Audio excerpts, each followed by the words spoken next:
Looking at early modern media can help us appreciate the conveniences of now. By building off of its own history, music media develops and becomes more and more convenient over time.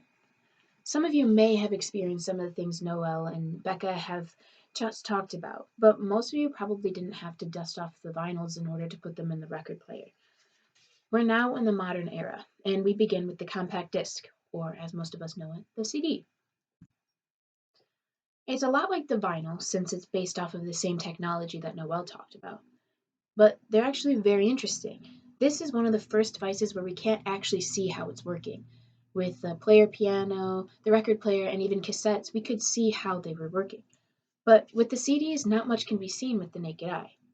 The information and the data stored on the CD are very small indents molded onto the top layer of the disc.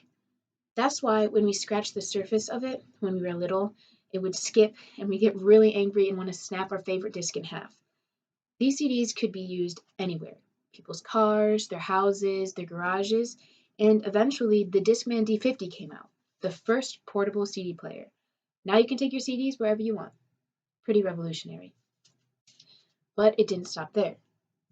A few years later, the MP3 was released. This device allowed music to be quickly transferred from the internet to the device itself.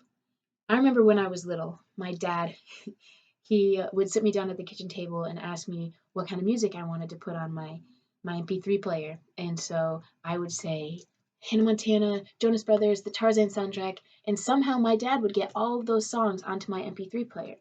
Now, instead of just having one Hannah Montana CD, one Jonas Brothers CD, and one Tarzan CD, I had them all on one device. My MP3 player could hold up to 200,000 minutes of music, so that meant I could listen for roughly 130 consecutive days of nonstop music. If I had actually taken advantage of it and not just listened to music by Hannah Montana and the Jonas Brothers. It's pretty revolutionary. And it still didn't stop there. Some people might say that it had just begun. Steve Jobs has entered the conversation, and he has some crazy technology ideas that somehow are bigger and better than the MP3. Jobs introduced the iPods in 2001 with the iPod Classic, what we now know as the brick with the little circle button. You could upload anything on these devices. You don't like a song? Skip it. You're really craving the beats of Cotton Eye Joe? Scroll around and play it. How could it get any better than this? Jobs makes it smaller. The iPod mini is now in play, and the iPod Nano is not far behind. Oh, you're always losing your iPod? Don't worry, we've got the perfect thing for you. An iPod with a nifty little clip on it, the iPod Shuffle. I remember when my uncle bought my brother and I one of these for Christmas. We thought we were so cool. We were so excited to download every TobyMac song we possibly could on here. There was no way these iPods could be outdone. This was the future, and I remember feeling so much control as I held this little device with all of my music on it in between my two fingers. I had every song I ever wanted in between my fingertips. But Jobs was still not done. The iPod Touch was released in 2007, and everyone was dying to get their hands on it. Touchscreen, 64 gigabytes, access to the internet, video games, had everything you could possibly want. These iPods developed for 15 years, each one getting smaller in size but bigger in capacity. Any song you wanted, you could just download. Revolutionary. Jobs still had some tricks up his sleeve, though. Sure, with iPods and MP3 players, you could download music from the internet and set it up on your device. But what if the music was already there? What if the average person could buy, manage, create, record, and listen to music all in one place? iTunes was launched in 2003 after much debate and skepticism. Steve Jobs once said in an interview, "When we first approached the labels, the online music business was a disaster.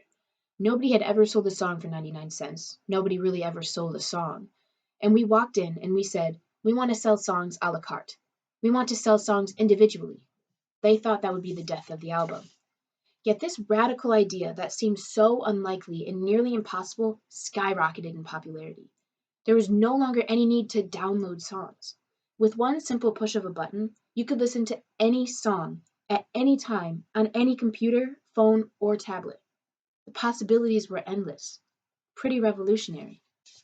We've come an extremely long way from where we were when Becca first started. With apps like YouTube, Spotify, Pandora, and Apple Music, every song is available to us with little to no effort. Not only do we have these apps sometimes pre-downloaded onto our phones and devices, but devices like Alexa, Echo, Google Home make it even easier to access the world of music. These devices all have skills that connect them to domains such as restaurants and music companies. These skills are what allow you to say, "Hey Alexa, play Cotton Eye Joe," and get an accurate result.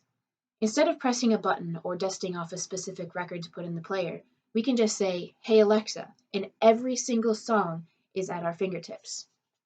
Brian Rommel, an alchemist and a metaphysician, is quoted saying, "What if we didn't need to learn arcane commands? What if we could use the most effective and powerful communication tool ever invented? What is this tool? It is our voice." The last 60 years of computing, humans were adapting to the computer. The next 60 years, the computer will adapt to us. It will be our voices that will lead the way. It will be a revolution. Looking back, I can see how I thought the iPod Shuffle was as futuristic as we were going to get. Right now, I can't help but think that Alexa is as futuristic as we're going to get. But I know that history is proving me wrong, and it will continue to prove me wrong. And I am grateful that I am no longer limited to gramophones, record players, and even CD players. My group and I have looked back and have seen just how far we have come since the very beginning, even since just the beginning of Steve Jobs. 10 years ago, we never would have said it would be possible for the average American to own a command respondent machine in their own home. But here we are. So the next time you call out to Siri or Alexa or Google or Echo or whatever you have, take a second and appreciate the convenience of it all. Appreciate the history of music media that got us here, and appreciate the future that we all get to be a part of. Thank you.